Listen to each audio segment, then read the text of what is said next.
डाल दिया जाता और प्रशासन इस परिवार से मिलने को तैयार नहीं है। आज इस घटना को हुए, मैं कह रहा हूँ ये घटना 30-31 तारीख की है। आज इस घटना को हुए कितना लंबा समय हो गया है। अगर मैं आपको एक्ट पढ़ाने पे आऊँ तो ये जो आप शेड्यूल ट्राइब और शेड्यूल कास्ट का एक्ट पढ़ेंगे तो इस एक्ट के अंदर है कि आफ्टर 1 वीक आपको कंपनसेशन का 50% रुपया इनके अकाउंट में डालना है। जब वो डेथ हुई है और जब इस बात का बिल्कुल क्लियरिफिकेशन हो चुका है तो उसके बावजूद प्रशासन क्यों हाथ पे हाथ रखे बैठा है? मतलब ये भोले भाले लोग, इनको कोई भी कितना ही बेवकूफ बनाएगा।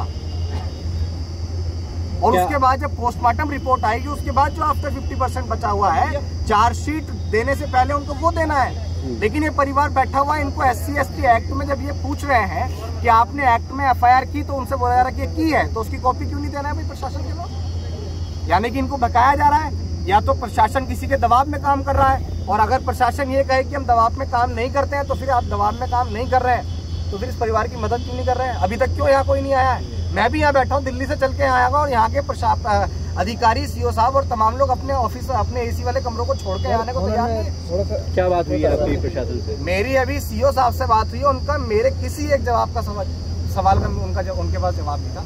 मैंने उनसे पूछा आपने इनको कॉपी क्यों नहीं दी तो बोल रहे कि हम तो परिवार को बोल रहे हैं आप आ जाओ, लेकिन परिवार ने बोला तो बताओ, बोला किसी ने आपसे? लेकिन परिवार मना कर रहा है, इसका मतलब झूठ बोल रहे हैं। ये क्यों जाएंगे वहाँ? लो जी, पुलिस वाले भगाते हैं इनको। मैं तो पुलिस वालों से भी ये कहूंगा, नेक्स्ट स्टेप क्या है आपका? नेक्स्ट स्टेप यही है कि जब तक इस परिवार को न्याय नहीं मिल जाता, अभी तो हम सिर्फ और सिर्फ घटना की जानकारी और परिवार से मिलने आए हैं, वरना हमने अपने बलबूते पे बड़े से बड़े आंदोलनों को लड़ाया और जीता भी है। ठीक है, और अगर किसी के दिमाग में ये मुगालता हो कि हमारी जान इतनी सस्ती है तो ये पहले वाला भारत नहीं है कि इस देश में डॉक्टर अंबेडकर को मानने वाले लोगों की जान इतनी सस्ती है। अगर प्रशासन इस बात को बिल्कुल दरकिनार करना चाह रहा है तो मैं ये कहना चाहता हूँ प्रशासन से कि ईंट का जवाब पत्थर से देना हम भी जानते हैं, लेकिन हम लोग संविधान को मानते हैं, भारत के कॉन्स्टिट्यूशन को मानते हैं, इसीलिए संवैधानिक दायरे से इस लड़ाई को अंतिम समय तक लड़ेंगे। और जो CO साहब और जो इसमें जितने भी प्रशासन के अधिकारियों ने इसमें जो भी कमियां करी हैं उनके खिलाफ भी कार्रवाई करेंगे, क्योंकि इस देश में दोहरा कानून नहीं है। अगर अपराधी इस देश का मुख्यमंत्री हो, प्रधानमंत्री हो, DMO, SDMO, कलेक्टर हो, कोई भी हो, अगर कोई गुनाह करता है तो उसको सजा जरूर मिलेगी। और अभी परिवार से पूरी तरह से बात करके अगर ये मामला सुप्रीम कोर्ट तक भी ले जाना पड़ेगा तो पीछे नहीं हटेंगे, वहीं रहता हूँ मैं। क्या लगता है आपको इसके पीछे क्या मंशा है? प्रशासन क्यों इसमें SC/ST का? जातिगत मंशा। हमारे देश को कृषि प्रधान देश बोला जाता रहा होगा, लेकिन इस देश की सच्चाई है कि ये कृषि प्रधान देश नहीं है, ये जाति प्रधान देश है। यहाँ अगर कोई भी न्याय करता है तो जाति को देखकर करता है। अगर शायद यही चीज किसी शेड्यूल कास्ट व्यक्ति ने की होती तो अभी वक्त से पहले जितना भी उसके साथ कार्रवाई होनी थी वो सारी कार्रवाई उसके साथ हो गई होती। लेकिन अगर कोई कार्रवाई नहीं हो रही तो सिर्फ और सिर्फ इसमें एक जातिगत एजेंडा निकल के आता है, वरना और क्या वजह होगी बताइए? क्या इस देश में दलितों की जान की कीमत ही नहीं है? मतलब परिवार आप देखिए ना, यहाँ बैठा हुआ है, ये लोग मेहनत मजदूरी कश लोग हैं, जो लोग सुबह कुआं खोदते हैं जब शाम को पानी पीने को नसीब होता है इनको। और जिस व्यक्ति की डेथ हुई है, मुझे तो यहाँ की जानकारी मिली, उसके छोटे छोटे बच्चे हैं। एक बच्चा तो ये 7 महीने का है। यार प्रशासन को ये शर्म नहीं आ रही कि उनका खुद का भी परिवार होगा, अगर उनके खुद के परिवार के अंदर इस तरह का कृत्य होगा तो उन्हें कैसा महसूस होगा? मतलब आप सोचिए ना, ये छोटे छोटे बच्चे हैं यार, मतलब किसी की भी रूह कांप जाएगी अगर कोई देखेगा तो। ये 7 महीने का बच्चा है और इसका बाप चला गया, इस बच्चे को तो अभी पता भी नहीं है। जब ये बड़ा होगा तब ये देखेगा कि मेरे पिता की इस तरह से डेथ हो गई होगी और हमें धरने में बैठना पड़ा था।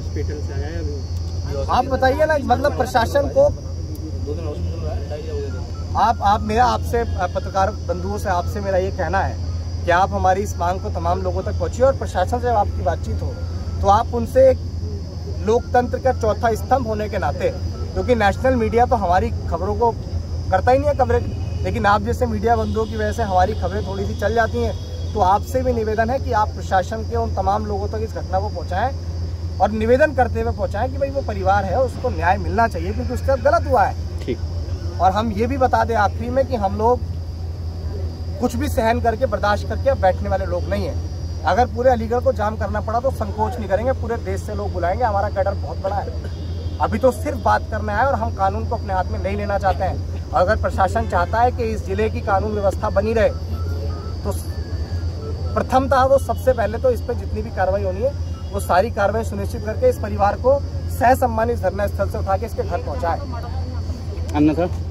अन्यथा हम जो हमसे किया जाएगा वो करेंगे। इस देश में इंडियन का कॉन्स्टिट्यूशन जो है वो हमें आंदोलन करने की देता है। हमने तो सदियों से जो भी कुछ पाया आंदोलन करके पाया, अगर इसके लिए भी करना पड़ेगा तो करेंगे।